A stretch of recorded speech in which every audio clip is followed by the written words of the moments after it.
안녕하십니까? 예, 교과 공부 시간이 따라왔습니다. 자, 문답식으로 풀어보는 교과 공부. 오늘은 제6과가 되겠고요. 오늘 제목은 예수에 대한 더 많은 정언들이라는 말씀을, 제목을 가지고 6과 공부를 한번 시작해 보겠습니다. 자, 공부하기 전에 한자는 성경인가? 라는 멘트를 가지고 하겠는데, 오늘은 세 번째 시간입니다. 오늘은 무슨 한자냐 할 것 같으면요, 성령 영자, 목숨 영자, 신령 영자라고 하는 이 영자를 가지고 할 건데요. 이것은 이사야 45장 12절로 보면은 이 영자의 해석이 나온다, 이렇게 보고 하면 되겠습니다. 그래서 자, 이 영자가 옥편풀이를 하면은 이렇게 풀이를 했습니다. 옥편에는 자음이 있습니다. 자음은 여기서 말하는 영자를 얘기합니다. 여기 영자니까요. 그래서 영자를 자음이라고 이야기합니다.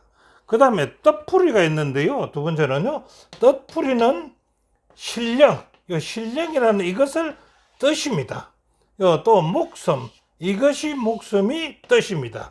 이렇게 뜻을 풀이할 수가 있고요. 세 번째는요, 주석 풀이를 할 수 있는데, 이 영자가 무슨 뜻을 내포하고 있는가 라는 것을 주석을 한다면은 이렇습니다. 유인 만물지 영이라, 이렇게 놨습니다. 옥편책에요. 이 주석을 하면은. 근데 이걸 유인 만물지 영을 우리 한글로 표현을 하면은 오직, 이게 오직 유자거든요. 사람 인자거든요. 만물을 하는 것입니다. 영이고요. 그래서 이것을 풀이하면은 오직 사람과 만물을 나타나게 한 것은 뭐라고요? 영이시다, 이렇게 풀이를 할 수가 있습니다. 근데 이것을 갖다가요, 45장, 이사야 45장 12절에 보면요, 내가 땅을 만들고 그 위에 사람을 창조하시고 내가 친수로 하늘을 펴고 그 만상을 맹하였다. 만물을 나타나게 했다라는 것이 이 영자의 그 주석을 하게 되면 그렇다라는 이 얘기입니다. 그렇다면은요, 이게 다음으로 가서는요, 그러면 파자풀이를 한번 해보게 됩니다. 이 영자에 대해서 파자풀이를 한다면은 어떻게 할 수가 있는가? 예, 보면 비유자에 이구자 3개에 지얼공자에 사람인자 2개입니다. 그래서 요 글자를 보면은 처음에 비우자를 씁니다. 이 비우자는 우리가 하나님을 기준으로 해서 보면 됩니다. 하나님이라고 보면 되겠어요. 왜냐 그렇다면 여기 37장 6절에 눈을 맹하여 땅에 내리라 하시며 적은 비와 큰 비도 그같이 내리게 하시니라 하고 말씀하셨거든요. 그래서 이 비우자는 비를 갖다가 우리는 성령의 비유도 하고 이러지요. 그래서 이것은 하나님이라는 뜻이고, 그 다음에 이 구자가 3개입니다. 이 구자가 3개. 자, 이 구자가 3개는, 이 구자가 뭐냐 같으면은 말씀이라는 것입니다. 말씀. 세 분의 말씀. 그럼 이것을 세 분의 말씀이라고 하는 거, 우리 옥편책에 보면요, 이 구자를 갖다가 입이라고도 얘기하지만 말씀이라고도 얘기합니다. 그래서 연봉 1장 1절에 보면 태초에 말씀이 계시나, 이 말씀이 이 입이라는 겁니다. 입 구자. 그 말씀 구자라 이겁니다. 이 계시라. 창세기 1장 26절 하나님 가라사대 우리의 행상을 따라 우리의 모양대로 우리가 사람을 만들고, 여기에서 우리라는 말이 여기 한 번, 두 번, 세 번 나오지 않습니까? 이래서 여기에 세 분의 하나님을 나타낸다라고 보면 되겠고요. 그 다음에 지얼공자입니다. 지얼공자를 이렇게 지얼공자를 이었습니다.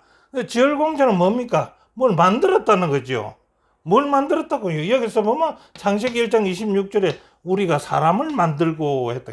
사람을 만들었다고 하는 게 이 두 사람을 만들었다, 이제. 그래서 아담과 하와를 만들었다. 이것이 우리가 말하는 영자라는 것입니다. 자, 그래서 우리 성경에 보면 하나님은 영이시다라고 말씀하고 있지 않습니까? 그래서 이 영자는 하나님, 세 분 하나님을 얘기한다. 이렇게 보시면은 정확할 겁니다. 자, 그 다음에 우리 조상들은요, 이 영자를 어떻게 생각했을까? 우리 조상들 삼위 하나님을 어떻게 생각했을까? 세 분의 영이랬지요. 근데 여기 책을 하나 소개했습니다. 표훈천사라는 책입니다. 이 책을 지은이는 표훈입니다. 이름이요. 표훈이고 이 책의 원 내용을 천사, 하늘의 말씀이다. 이거죠. 하늘의 말씀이다. 자, 이것이 언제 책이 썼느냐 그러면 서기 750년, 그러니까 지금부터 약 한 1300년 전에 표훈이라는 분이 썼는데, 이 표훈을 이제 살펴보면요, 불국사의 주지스님을 했다라고 하는데 그거는 정확하게는 모르겠습니다. 그래서 이 표훈 천사가 지금 책에 있느냐 이거죠. 지금은 없습니다. 왜요? 왜 없어졌냐? 세조 예종 성종 때에 이 책이 있었습니다. 그래서 이 책을 갖다가 수개령 흘랭이가 내려가지고 전부 다 거두들여서 어떻게 해버렸는지는 그거는 모르겠습니다. 일단은 지금 어떤 책이 있겠지요. 예, 그렇습니다. 그런데 그 책에 보면은 이 표훈천사라는 책에 보면은 어떤 글자가 있냐 그러면 이런 글자가 있습니다. 조하지신 강의아생, 그 다음에 교하지신 강의아명, 지하지신 강의아정이라 이렇게 적어놓은 글귀가 있습니다. 근데 이걸 보면요, 세 분 하나님을 얘기하는 겁니다. 자, 조하지신. 조하지신은 만들었다 이겁니다. 뭘 만들었다? 나를 만들었다 이제. 내려와서, 하늘에서 내려와서 나를 만들었다. 에덴 동산에 하나님이 내려서 사람을 창조했지요. 창조의 신은 내려와서 나의 바탕을 지으셨다라는 뜻이거든요. 그 다음에 교하지신 강의아맹이라. 이는 가르치는 교자도 되지만은 줄 교자입니다. 주다. 그래서 생기를 불어넣어서 나에게 생명을 주신 신이다는 것입니다. 이게 이 신은. 그래서 교화의 신은 내려와 나에게 생명을 주시고, 그 다음 세 번째는요, 지하지신입니다. 지하지신은 무엇입니까? 다스린다는 것입니다. 다스린다. 누구를요? 내려와서 나를 깨끗게 하고 다스리신다. 이것입니다. 예, 그래서 다스리는 신은 내려와 나를 깨끗하게 하시는도다. 라고, 우리는 주석을 할 수가 있다는 것입니다. 이게 뭡니까? 이게 삼신일체라는 겁니다. 그래서 이 책에 보면은요, 이렇게 해놨습니다. 삼신일체 지도라 해놨습니다. 요 사항을 얘기하면서. 자, 그래, 그 밑에 보면 삼신 유인출 만물이라 하는 글귀도 있거든요. 그건 뭡니까? 새 하나님은 만물을 이끌어 나와 있게 하셨다라고 창조주를 얘기한다는 것입니다. 우리가 신자를 배울 때 그렇겠지요. 천신 하나님이 신이 인출 만물자다. 만물을 이끌어 나오게 한 분이시다라는 것을 배웠습니다. 이 시간이 이 공부 시간이 아니기 때문에 대충 이렇게 하면 넘어가고요. 자, 그 다음에 공부를 하겠습니다. 제6과 예수님에 대한 더 많은 정인들이지요. 자, 무엇을 합니까? 예수님은요, 자신에 대해서 어떻게 나타내 보이시는가 라고 이제 먼저 묻습니다. 자, 예수께서는요, 자신이 누구인지, 또 누가 보내셨는지, 어디서 오셨는지를 두 가지 방법으로 보자 이거죠. 두 가지 방법으로 알려주셨는데, 첫째 방법은 뭡니까? 말씀으로서 알려주셨다. 예수님이 자신을 갖다 알려주는데 말씀으로서 알려주셨다. 둘째로는요, 예수님이 자신이 행하신 이적과 표적을 통해서 당신이 누구인지를 보여주셨다고 얘기합니다. 그게 78페이지에 있는 말씀이죠.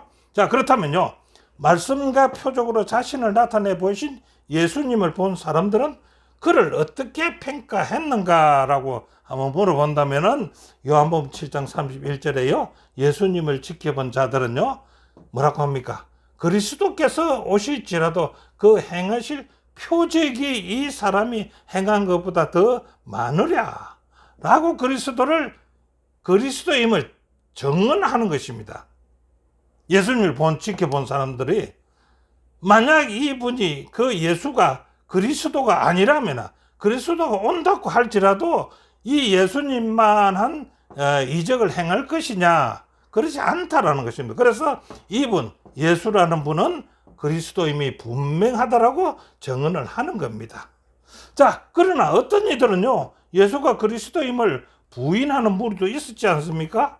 우리도 많이 아시죠? 자, 그 상황을 한번 본다면은 베데스다 못에서요, 병자를 고치신 일은 일부 지도자들은 예수님이 왜 안식일에 베데스다에서 그 병자를 고쳤느냐? 그러니까 그거는 뭡니까? 그리스도가 아니다라고 막 분노하고 야단을 치지 않습니까? 자, 그 다음에요. 5천 명을 먹이신 후에 가버나움에서 있었던 논쟁이 있었지 않습니까? 그래서 그 논쟁에서 군중들이 예수님을 거부하는 자들이 많이 있었다는 것입니다. 세 번째는요, 죽은 나사로의 부활은 어떤 이들에게는요, 믿음을 주었지만은요, 어떤 이들에게는요, 예수의 재판과 처형으로 이끌 적대감을 가지게 했던 것이 사실이지 않습니까? 그래서 어떤 이들은 예수가 그리스도라고 하지만은 어떤 이들은 부인하는 사항이 있어놨다 이겁니다. 자, 이번 주 교과의 공부는요, 예수가 실제로 누구시며 그가 메시아이신 것을 분명히 깨달는 것이 아주 중요한 포인트입니다. 그래서 우리는 오늘 공부에서 이 메시아가 예수님이 메시아임을 분명히 알아야 될 것입니다. 자, 기억절은 이렇게 하면 내가 땅에서 들리면 모든 사람을 내게로 이끌겠노라. 요한복음 12장 32절이 기억절입니다. 자, 첫째 날 들어갑니다. 영혼의 겸비. 침례요한이 다시 정언을 하더라. 자, 예수님이 대해서 침례요한의 첫 번째 정언은 무엇이었습니까? 이 정언으로 어떤 일이 있었습니까? 요한복음 1장 36절에 예수의 다니심을 보고 말을 합니다. 보라, 누구라고요? 하나님의 어린 양이라다. 이렇게 합니다. 그러고 나서 어떻습니까? 요한의 두 제자가 그의 말을 듣고 예수를 쫓아갑니다. 여기서 첫 번째 제자인 안드레하고 요한하고 베드로하고 빌립하고 나다나엘을 예수께로 이끌었던 것을 우리는 볼 수가 있습니다. 자, 침례 요한의 두 번째 정언은 뭘까요? 두 번째 정언 과정에서는 어떤 일이 있었으며 두 번째 정언은 무엇이었는가 한번 알아본다면요. 첫째, 침례 요한의 제자가 와서 고하기를 갖다가요. 예수가 침례를 베푸는데 사람이 다 그에게로 가더이다라고 제자들이 얘기합니다. 그 말한 제자들의 의도는 그들의 자신들의 행편과 서성의 위신을 생각하면서 예수님을 질투하고 했던 뜻 아닐까요? 라고 저자는 얘기합니다. 자, 그런데 침례 요한의 대답이 어떻습니까? 요한복음 3장 30절에 그는 흥하여야 하겠고 나는 쉬어야 하리라 하더라는 것입니다. 이 말은요, 그는 메시아이시며 자기는 메시아가 아님을 분명하게 나타 보이는 것 아니겠습니까? 그래서 이 침례 요한도 예수님이 메시아라는 것을 증명한다는 것입니다. 자, 그 다음에요. 요한의 모습에 나타난 영혼의 겸비에 대한 무엇을 보여주고 있는가? 그래서 이 사항을 보고 우리는 한번 생각해 보자겠죠. 자, 이것은 요한의 겸비한 정언은요, 예수님을 가리키고 있기에 다시 한번 정인이란 어떤 자인지를 우리에게 보여준다는 겁니다. 그 정언을 받아들이고 예수님을 믿는 사람은 영생을 얻는다. 그분을 영접하지 않는 사람은요, 하나님의 진노 아래 머물러 있게 될 것이다. 이것이 본문이 말하는 것이다 라고 합니다. 하나님은 세상을 사랑하셔서 세상을 구원하기 위해 그의 아들을 보내셨다. 그리고 선물을 거부하는 사람들은요, 자신의 죄에 대한 대가, 그 대가가 뭡니까? 영원한 죽음입니다. 영원한 죽음을 받을 것이다 라고 82페이지에 저자는 기록했습니다. 자, 교훈은요, 저자는 이렇게 합니다. 요한은요, 겸비한 정인으로서 메시아를 가리키고 증거하는데 충실했습니다. 자기들 제자까지 내주면서 그는 메시아라는 것을 얘기하는 거죠. 그는 인간의 감정에 사로잡히지 않고 충실히 하나님의 일을 이루는 참 정인의 모본이 되었다. 누가요? 침례 요한이. 자, 둘째 날요, 메시아에 대한 새로운 이해입니다. 메시아에 대한 새로운 이해. 자, 침례요한이 말하는 메시아와 유대인들이 바라보는 메시아의 차이점은 무엇일까요? 유대인들도 메시아를 기다렸고요. 침례요한도 메시아를 기다렸습니다. 자, 두 차이점은 어떨까요?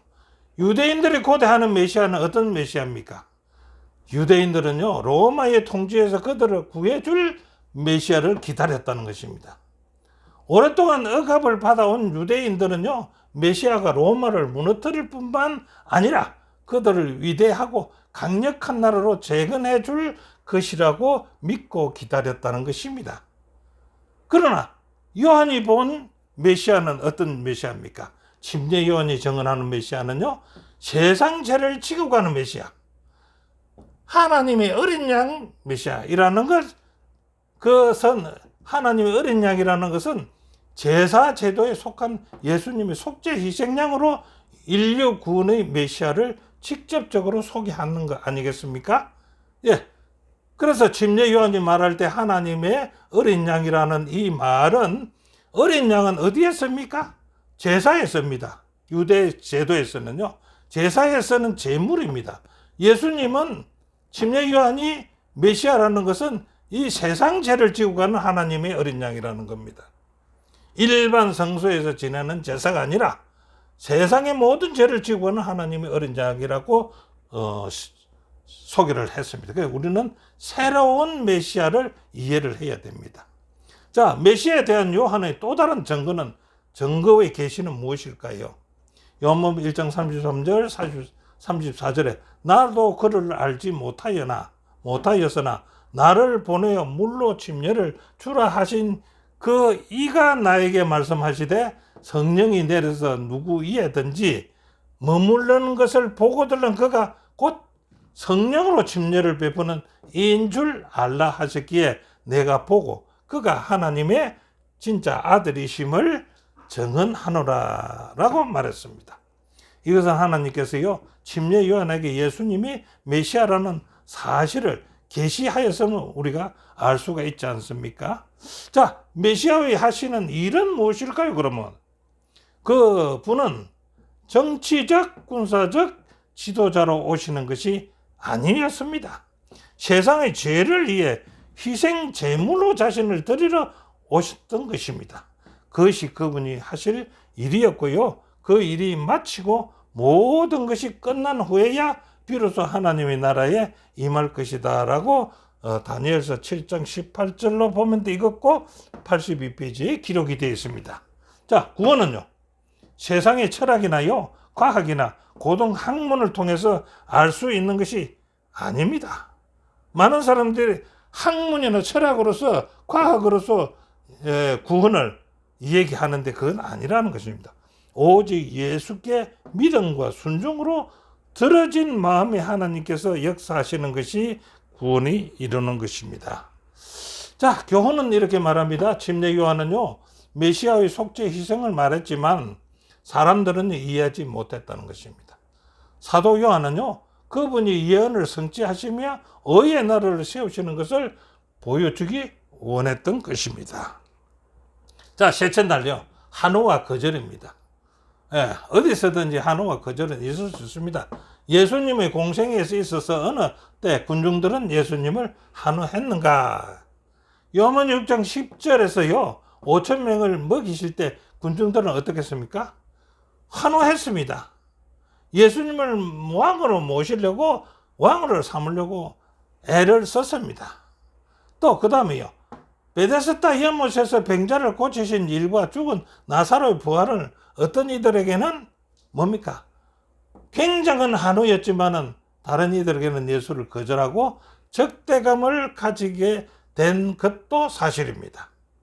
예, 그 군중들의 반응은 한우도 있고 거절도 있다는 것입니다. 자, 가버나움 해당에서 무엇을 가르쳤기에 군중들이 예수님을 거절했는가? 자, 가버나움 해당에서 예수님이 설교를 했을 때 군중들이 반응. 자, 가버나움 해당에서 예수님이 무엇을 가르쳤을까요? 나는 생명의 떡이라고 얘기했습니다. 그렇죠? 그리고 이 떡은 세상의 생명을 위해 주시는 당신의 살이라고, 예수님 자신의 살이라고 설명하십니다.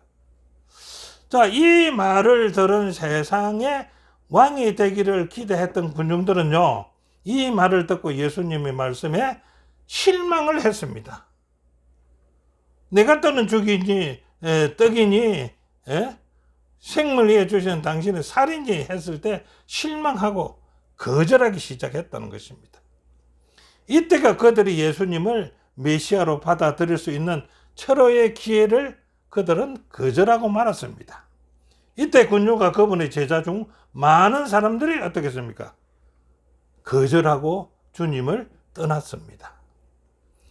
자, 군중이 떠나는 것을 본 예수님은 인간력을 볼 때 참 어떻게 실망스럽지 않겠습니까? 예수님은요 5,000명을 먹이시고 죽은 자를 살리시고 병자를 고치시고 했는데 그들이 떠나가는 것을 볼 때 예수님이 실망하지 않겠습니까? 자, 자신의 원칙에 의문을 제기하는 군중들을 볼 때 낙담하지 아니하시겠는가? 두 번째, 그래서 예수님은요 핵심 세력인 12제자가 있었지 않습니까? 그래 12제자들에게 이렇게 합니다. 너희도 나를 떠나가고 싶은가? 라고 물었습니다. 예, 이때 나서기 좋아하는 이때 베드로는 놀라운 신앙 고백을 하지요. 주여, 영생의 말씀이 계시면 우리가 네게로 가오리까? 우리가 주는 하나님이 거룩하신 자이신 줄 믿고 알아사옵나이다 라고 고백을 합니다. 자, 교훈에서는요 주님이 세상의 기대와 맞지 않을 때 사람들은 생각과 삶을 변화하기를 거절하고요 그분을 떠납니다. 제자들은 그분이 메시아라는 믿음을 고백하면서 그를 따라간 사항입니다. 자, 넷째 날은요 아버지의 정언입니다. 아버지의 정언. 자, 예수님은요 하나님과의 관계와 호칭을 요한복음에서는 어떻게 나타내는가라고 한번 봅니다. 예수님과 하나님의 관계. 근데 요한복음 1장 1절을 보니까 뭐라고 합니까? 태초에 하나님이 계시고 그 다음에 누가 계세요? 말씀이 계셨다. 이 말씀이 누구니까? 예수님이 함께 계셨다는 거예요. 하나님과 함께 계셨다는 것입니다. 태초에. 그 다음에 요한복음 1장 14절에는요. 말씀이 사람이 된 예수님입니다. 이 말씀이 태초에 하나님과 말씀이 계신 이 말씀이 예수님이죠. 그래서 말씀이 사람이 된 예수님은요. 하나님과 아버지와 독생자의 관계를 나타내 보이는 것이 요한복음 1장 14절 아니겠습니까? 자, 하나님이 예수님과 함께 하신다는 증거는 어떻게 나타날까요? 한번 볼까요? 요한복음 1장 32절부터 34절에 보면 성령은요. 예수님 친혜 받으실 때에 함께 하심으로 예수님에 대해서 증거하십니다. 그 다음에 마태복음 3장 17절은 하늘로서 소리가 있어 말씀하시되 뭐라고 합니까? 이는 내 사랑하는 아들이라고 얘기합니다. 그리고 내 기뻐하는 자라고 하늘에서 소리 나서 하나님 아버지가 예수님 침례 받을 때 이렇게 증언을 합니다. 하나님이 증언하시죠. 하나님이 예수님과 함께 하시는 증거를 보이는 것입니다. 그 다음에 아버지도 예수님께서 지상에서 사역하시는 동안 그분에 대해서 증거를 합니다. 어떻게 합니까? 요한복음 14장 31절에 오직 내가 아버지를 사랑한 것 같이 아버지의 명하신 대로 행하는 것을 세상으로 알게 하려 하십니다. 예수님이 하는 것은 모두 다 누구 하는 것이라고요? 아버지가 하시는 일이다라고 얘기합니다. 예수님은 아버지에 대해 어떻게 증거하는가? 하나님은 예수님을 이렇게 증거하고 예수님은 하나님 아버지를 대해서 어떻게 증거하는가? 자, 예수님이 행한 일과 기적을 아버지와 연결시킵니다. 요한복음 5장 36절 나의 하는 그 역사가 아버지께서 나를 보내신 것을 나를 위하여 증거하는 것이니라. 그래서 예수님이 행한 기적은 전부가 아버지와 연결된 일이라는 얘기입니다. 아버지의 역사라는 얘기입니다.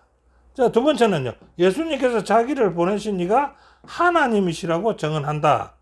38절은 그 말씀이 너희 속에 거하지 아니하니 이는 그의 보내신 자 하나님을 믿지 아니함이라고 얘기합니다. 예수님이 보내신 자를 증거한다는 것입니다. 세 번째는요. 아버지의 이름을 영광스럽게 하옵소서라고 하지 않습니까? 그 예수님이 하나님 아버지를 증거하는 것입니다.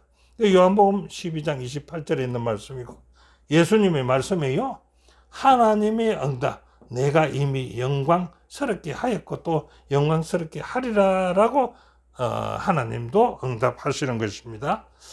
자, 교훈에서는요, 아버지는요, 태초부터 말씀과 함께 계셨으며 예수의 사역의 중요한 순간마다 그에 대한 증언하였습니다. 특별히 십자가의 증언은요, 어린 양의 위대한 희생을 가리키면서 우리는 하나님과 예수님이 하나라고 우리는 볼 수가 있다라는 것입니다. 자, 다섯째 날요, 군중의 증언들은 어떨까? 유대명절이었습니다. 유월절입니다. 유대명절에는요, 유월절이 14일날, 무교절이 15일날, 초막절이 16일날 이렇게 세 절기가 나란히 붙어 있는데, 이때 초막절은요 7일간이나 시작되는데 그 끝날이 큰 날이라고 얘기합니다. 그런데 이 초막절에 행사가 있는데 어떤 행사가 있는가? 유대인들은 그들의 선조가 요 광야에서 하나님의 음식을 먹여주시죠. 그 다음에 바위에서 물을 내가지고 먹이시죠. 이걸 기념하는 행사가 있습니다. 이 기념하는 행사가 어떤 행사냐? 초막절 기간에요, 매일 어떻게 하느냐? 실로암 못에 가가지고 물을 끼려다가 성전문에 들어옵니다. 그래서 성전에 들어와서 물을 붓는 행사가 있는데, 이것이 어떤 행사냐? 초막절 행사인데, 이거는 유대인들이 그 광야에서 하나님이 먹이시고 마시게 했던 그것을 기념하는 행사를 한다는 것입니다. 자, 수많은 군중이 모인 유대 명절의 끝날을요, 그 큰 날이라고 하지요. 그 큰 날에 예수님께서 무엇이라고 말씀을 외쳤는가? 그게 요한복음 7장 37절 38절에 있는 말씀인데요, 예수께서 서서 외쳐 가라사대 누구든지 목마르거든 내게로 와서 마시라. 나를 믿는 자는 성경에 이런같이 그 배에서 생수의 강이 흘러나리라고 했습니다. 물을 끼러 다니려고 하는 그들에게, 또 그렇지 않은 자들에게도 이 말이 들리게끔 예수님이 외쳤다는 것입니다. 자, 이 말씀을 들은 군중들의 반응은 어땠을까요? 예수께서 가서서 외쳐 가라사대 누구든지 목마르거든 내게로 와서 마시라 라는 이 말씀을 들은 군중들의 반응은 어떠했는가? 어떤 사람들은요, 그분이 오래전에 모세가 예언한 선지자라고 말한 사람도 있었습니다. 또 어떤 사람들은요, 예수가 그리스도라고 생각하는 사람도 있습니다. 그런데 생각하는데 이 주장에 반박하는 자들이 있었다 이겁니다. 반박을 어떻게 합니까? 첫 번째로, 메시아는요, 지금 그 예수라는 사람은 메시아라고 하면은 안 맞다. 왜 안 맞느냐? 이 예수는 지금 갈릴리에서 내려왔지 않느냐? 그런데 예수는 저 그리스도가 날라면 베들레헴에서 나야 된다. 그 다음 두 번째는요, 그 예수가 그리스도가 되려면요, 거의 다윗의 혈통에 이어서야 되는데 아니지 않느냐, 이렇게 얘기한다는 것입니다. 그러나 마태복음 1장과 2장에 보면요, 그들의 주장하는 메시아의 탄생이 그 배경에 예수님은 정확하게 맞는 거 아십니까? 베들레헴에서 태어나지요, 다윗의 자손이지요, 틀림없이 맞다 이거지요. 자, 관원들이나 바리새인들은 예수님을 체포하려 했습니다. 이제 이런 상황을 보고. 그래서 그 경비원들을 시키는데, 그 경비원들은요, 예수님의 위엄과 그분의 권세에 있는 말씀 때문에 체포하지를 못하고 주저하고 있었다는 것입니다. 체포 못했죠. 유대 지도자들은요, 예수님을 따르는 대중에게 뭐라고 경멸하는 말을 했을까요? 그 지도자들이 예수님을 어떻게 말했을까요? 요한복음 7장 48, 49절에 당국자들이나 바리새인 중에서 그를 믿는 이가 있느냐? 이제 저 지도자들이 이렇게 합니다. 우리 당국자들이나 똑똑한 바리새인들 중에, 제사장들이나 그들 중에 그를 믿는 자, 예수를 믿는 자가 있느냐? 그러면서 하는 말이, 뒷말을 이해하는 말이, 너희들은 율법을 알지 못하는 이 무리는 저주를 받을지라 라고 이제 이 유대 지도자들이 예수님을 이렇게 평합니다. 그리고 그 군중들에게 이렇게 얘기한다는 겁니다. 그러니까 니고데모가 나와서 그렇게 합니다. 저에게 말하되 우리가 율법은 사람의 말을 듣고 그 행한 것을 알기 전에 판단하느냐라고 도리어 그들을 책망하는 말을 니고데모가 한다는 것입니다. 자, 교훈은요, 군중들은요, 그분을 그리스도 모세가 이해하는 선지자라고 했다. 지도자들은요, 반대로 반박했고요. 체포하려 했지만 니고데모는 예수를 위해 정감해 자신의 믿음을 거기서 나타내 보였다라고 얘기합니다. 자, 오늘의 공부에 대한 결론을 맺는다면요, 네 가지 분류를 한번 나눌 수가 있겠는데요. 한번 볼까요? 성경이 가르치는 것은 그것을 따를 때 메시아를 바르게 이해할 수가 있다는 것입니다. 성경의 가르침을 바르게 따를 때. 그 다음에 예수님의 말씀과 표적은 많은 얘기 믿음을 주었지만요, 어떤 얘기는 적대감을 가지게 했습니다. 예, 이 공부를 하는 여러분들도 적대감을 가질 것인지 아니면 믿음을 가질 것인지 판단 한번 해보시면 좋겠고요. 세 번째는 침례 요한은요, 겸비한 정인으로서 인간의 감정에 사로잡히지 않고 예수께서 예언을 성취하시며 의의 나라를 세우시고 십자가에 달리실 하나님의 어린 양이심을 보여주기를 그는 침례 요한은 말했습니다. 네 번째는 군중들도 그리스도를 증거하며 따랐지만요, 많은 이들이 생각과 삶을 변화함으로 그분을 따르기를 거절한 사람도 많이 있었다는 거 아니겠습니까? 자, 오늘 공부는 여기까지입니다. 함께 공부해 주신 여러분 대단히 감사합니다. 다음 주에 다시 뵙겠습니다. 안녕히 계십시오.